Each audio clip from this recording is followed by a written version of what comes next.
Cinema മേഖലയിൽ സ്ത്രീകൾ നേരിടുന്ന പ്രശ്നങ്ങളെക്കുറിച്ച് പഠിച്ച ജസ്റ്റിസ് ഹേമ കമ്മീഷൻ റിപ്പോർട്ട് പുറത്തുവിടാൻ വിവരാവകാശ കമ്മീഷന്റെ ഉത്തരവ്. വിലക്കപ്പെട്ട വിവരങ്ങൾ ഒഴികെയുള്ളവ പുറത്തുവിടണമെന്നാണ് ഉത്തരവ്. വിവരങ്ങളുമായി ചേരുന്നത് തിരുവനന്തപുരത്ത് നിന്ന് അജീഷ് ജയകുമാറാണ്. അജീഷ്, ഈ വിവരങ്ങൾ പുറത്തറിഞ്ഞെങ്കിൽ മാത്രമാണ് ഇത്തരം കാര്യങ്ങൾക്ക് ഒരു പരിഹാരമാവുക. കാരണം എന്താണ് ഇതിൽ പറയുന്നത്, ഏത് രീതിയിലുള്ള പ്രശ്നങ്ങളാണ് അവിടെ നിലനിൽക്കുന്നത് എന്നറിയണമെന്ന് മുൻപ് തന്നെ വലിയ ആവശ്യം ഉയർന്നിരുന്നു. ഇപ്പോൾ വളരെ നിർണായകമാവുകയാണ് ഈ ഉത്തരവ്.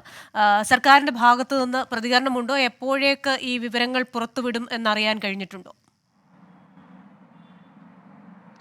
ക്രിസ്റ്റീന, ഇതുവരയ്ക്കും സർക്കാരിന്റെ ഭാഗത്തു നിന്ന് അത്തരത്തിലുള്ളൊരു പ്രതികരണമൊന്നും വന്നിട്ടില്ല. 2018 ഇത്തരത്തിൽ സിനിമാ മേഖലയിലെ സ്ത്രീകൾ നേരിടുന്ന പ്രശ്നങ്ങൾ അതിനെക്കുറിച്ച് പഠിച്ച് പരിഹാര നിർദ്ദേശങ്ങൾ നൽകാൻ സർക്കാർ 3 അംഗ കമ്മിറ്റിയെ നിയോഗിക്കുന്നത്. ജസ്റ്റിസ് ഹേമ ആയിരുന്നു ആ കമ്മിറ്റിയുടെ അധ്യക്ഷ.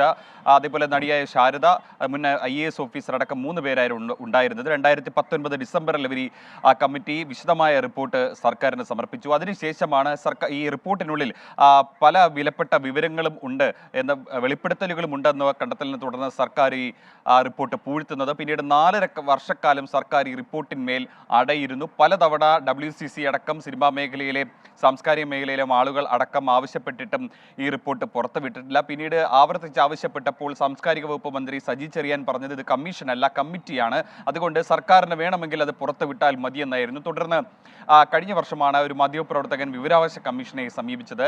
തുടർന്ന് വിവരാവകാശ കമ്മീഷൻ പലതവണ സാംസ്കാരിക വകുപ്പിലെ ഉദ്യോഗസ്ഥരെ ഹിയറിംഗിന് വിളിച്ചിരുന്നു. അപ്പോൾ പോലും സർക്കാർ നിസ്സംഗത പാലിക്കുകയായിരുന്നു. ഈ റിപ്പോർട്ട് കമ്മീഷന് പോലും കൈമാറാൻ ഈ സാംസ്കാരിക വകുപ്പ് തയ്യാറായില്ല. പിന്നീട് അതിന്റെ അർദ്ധ ജുഡീഷ്യലായ അധികാരം ഉപയോഗിച്ചാണ് വിവരാവകാശ കമ്മീഷൻ സാംസ്കാരിക വകുപ്പിൽ നിന്ന് രേഖകൾ വാങ്ങിയതും പഠിച്ച് ഇപ്പോൾ ഇങ്ങനെ ഒരു ഉത്തരവ് ഇറക്കിയിട്ടുള്ളതും. അതിൽ മറച്ചു വെക്കപ്പെടേണ്ട വിവരങ്ങൾ ഒഴികെ ബാക്കി എല്ലാ വിവരങ്ങളും പുറത്തുവിടണമെന്നാണ് പറഞ്ഞിട്ടുള്ളത്. ജൂലൈ 25-നകം അപേക്ഷകർക്ക് അതിന്റെ പകർപ്പ് നൽകണം. ഇത് ഉറപ്പുവരുത്താൻ സാംസ്കാരിക വകുപ്പ് സെക്രട്ടറിയോടും ഈ വിവരാവകാശ കമ്മീഷൻ നിർദ്ദേശിച്ചിട്ടുണ്ട്.